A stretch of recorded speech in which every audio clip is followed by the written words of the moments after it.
aristocracy. They are on the very top. They are, if you will, the old guard, jockeying for position, holding control, trying to hold on to power as best they can.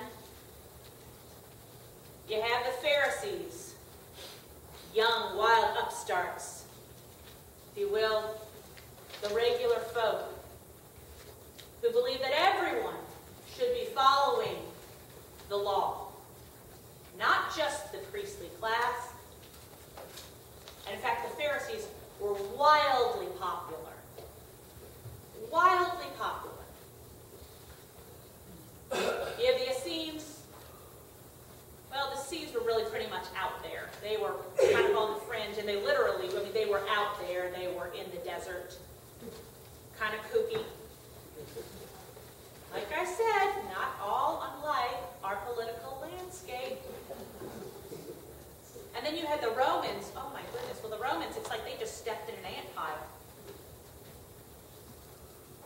Unsure what to do. And all of them fighting for position of power at the table, grabbing at what they can, snapping at each other. And meanwhile, well, people fall by the wayside. Jesus has a message, and he has a ministry, and he has a mission, and it is of radical love, a love that heals and reconciles, and if you will, a love that flips that power dynamic on its head. He's not playing the game. And on the outside, you have Pharisees and Sadducees, and even the Romans just looking, oh my goodness, this deluded man.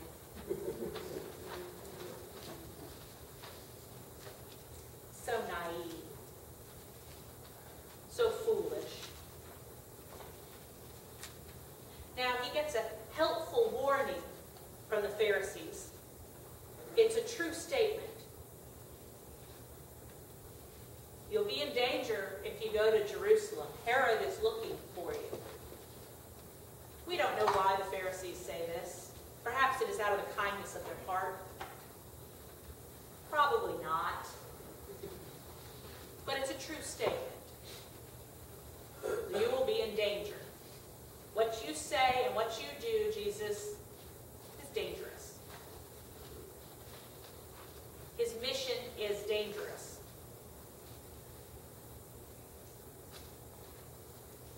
But he will not be dissuaded. He will continue to cure, to heal, to reconcile, to teach, to preach, to feed, to walk on water. All the while, the critics on either side folding their hands. What a fool, what a fool. It's what a critic can do. They have no skin in the game. But Jesus has all of the skin in the game, as we know. I do believe that Jesus is not only fully God, but fully human. And part of being fully human is to be afraid. To feel fear. Now, feeling fear actually is not a bad thing. If there is a bear coming towards you, you should feel afraid. Fear is normal. But the question is not whether or not he should feel fear. No. It's what will he do? He will be brave. And he continues with his mission, with his ministry, with his message. Because he knows it's right. And it's good. And it will turn the world on its head. And it will turn our lives upside down. He'll continue continue, even if he's afraid. While the message is powerful and important,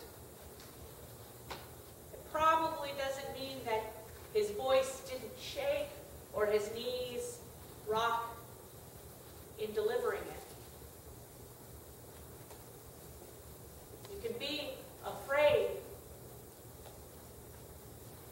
but you must be brave, and he must keep going. He must keep going, and it's dangerous. And he will have critics to the very end while he hangs on a cross. I'm sure there must have been a great joy in saying, well, I told you so.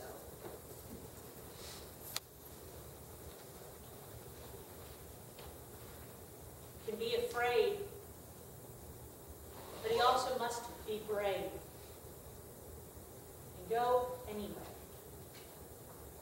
Go down to Jerusalem, a dangerous place,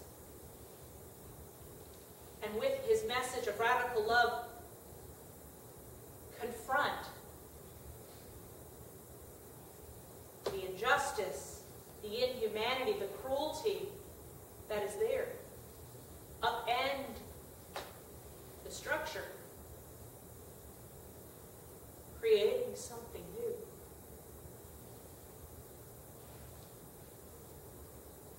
He will have to be brave. That's probably the most important thing for us to understand as Christians. Is it doesn't mean in our lives that we will not be afraid. There will be times when we are afraid. Afraid to follow the message.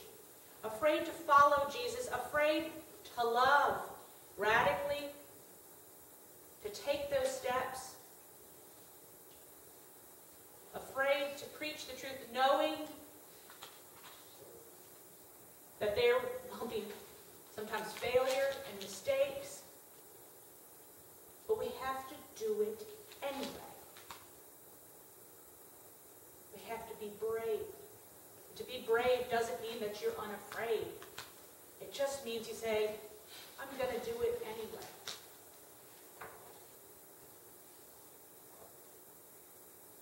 And certainly we can be paralyzed what people will say. Those Pharisees, those Sadducees, those Romans, those Essenes, those people on either side crossing their arms and at the fools we might be. We can try to please people and bend to and fro, hoping not to be afraid. But we have a mission. We have a ministry. We are to follow Jesus where he leads us, even to scary places, and be brave.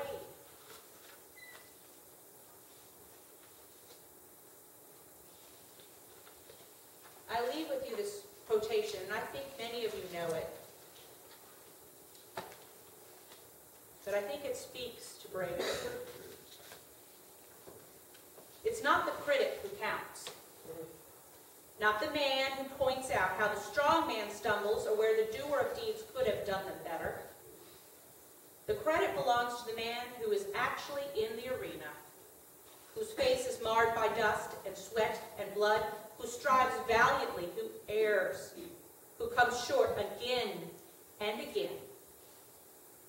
Because there is no effort without error and shortcoming, but who does actually strive to do the deeds, who knows great enthusiasms, the great devotions, who spends himself in a worthy cause, who at the best knows, in the end, the triumph of high achievement, and who at the worst, if he fails, at least fails, while daring greatly, so that his place shall never be with those cold and timid souls who neither know victory nor defeat.